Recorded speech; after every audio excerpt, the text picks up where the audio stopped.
നമസ്കാരം. ഒരു ദിവസം എന്ന് പറയുന്നത് 24 മണിക്കൂറാണ്.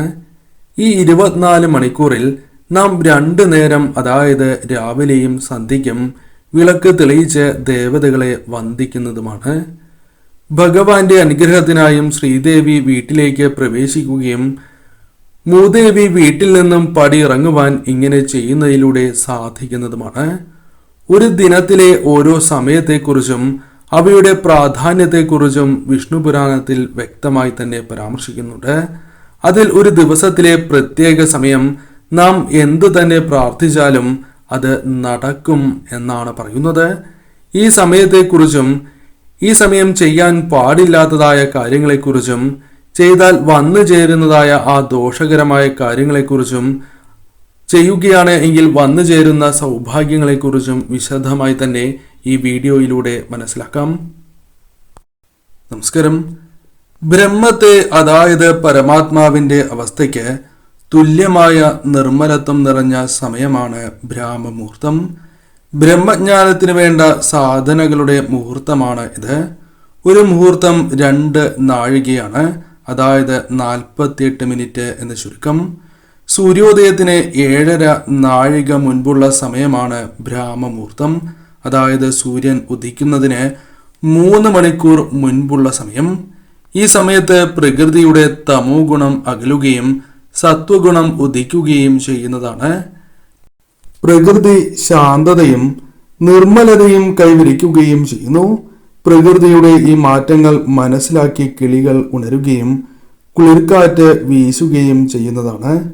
ഈ കാലം മുതൽ പ്രഭാതം വരെയാണ് സത്വഗുണം നീണ്ടു നിൽക്കുന്നത്.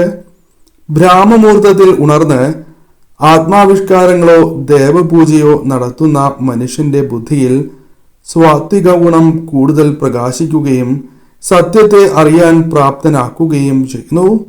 അതുകൊണ്ട് ഏതൊരു വ്യക്തിക്കും തന്റെ സങ്കല്പ സാക്ഷാത്കാരത്തിനും സിദ്ധിപ്രാപ്തിക്കും ഈ മുഹൂർത്തം ശ്രേഷ്ഠം തന്നെയാണ്. ഈ സമയത്ത് പഠിക്കുന്നത് ഓർത്തിരിക്കുവാൻ ഏറ്റവും ഉത്തമമാകുന്നു. അതിനാൽ വിദ്യാർത്ഥികൾക്കും അനുകൂലമായ ഒരു സമയം തന്നെയാണ്.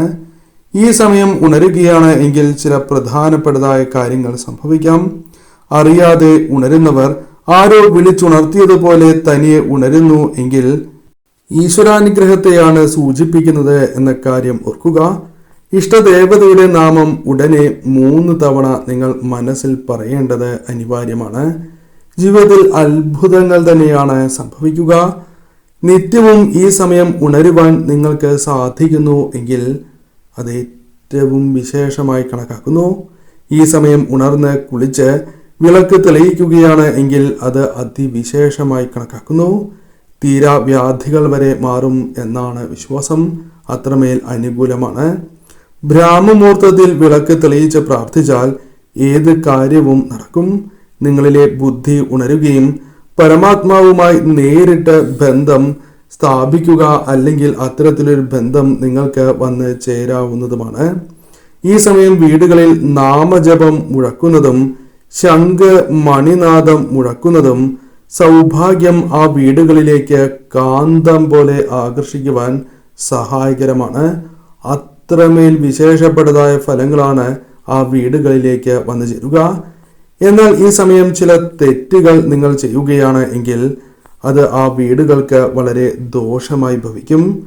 വന്നു ചേരുന്ന സൗഭാഗ്യങ്ങൾ പോലും ഈ സമയം നഷ്ടമാകുന്നതിന് കാരണമായി തീരാം.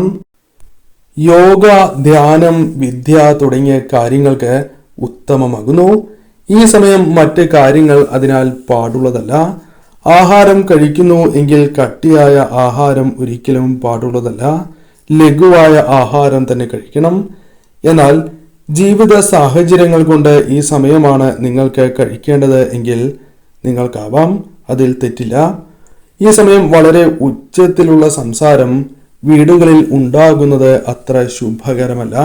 പ്രത്യേകിച്ചും കലഹങ്ങൾ, വാക്ക് തർക്കങ്ങൾ, അത്തരത്തിലുള്ള കാര്യങ്ങൾ ഈ സമയം സംഭവിക്കുകയാണ് എങ്കിൽ അത് നിങ്ങൾക്ക് വന്നു ചേരേണ്ട ഈശ്വരാധീനം പോലും നഷ്ടമാകുന്നതിന്, ലക്ഷ്മി സാന്നിധ്യം പോലും വീടുകളിൽ നിന്നും നഷ്ടമാകുന്നതിന് കാരണമായി തീരാം.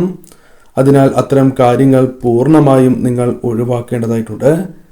പലർക്കും ഈ സമയം ദേഷ്യം വന്നു എന്ന് വരാം. ചില കാര്യങ്ങൾ കേൾക്കുകയോ അല്ലെങ്കിൽ കാണുകയോ ചെയ്യുന്നതിലൂടെയോ ദേഷ്യം വരികയോ അല്ലെങ്കിൽ അത്തരം കാര്യങ്ങൾ കാണാതിരിക്കുകയോ ചെയ്യേണ്ടത് അനിവാര്യമാണ്.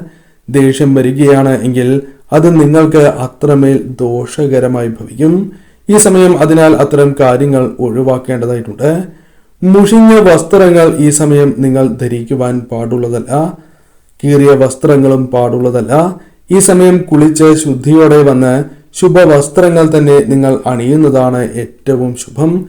ഈ സമയം കുളിക്കുവാൻ പ്രത്യേകം ശ്രദ്ധിക്കണം.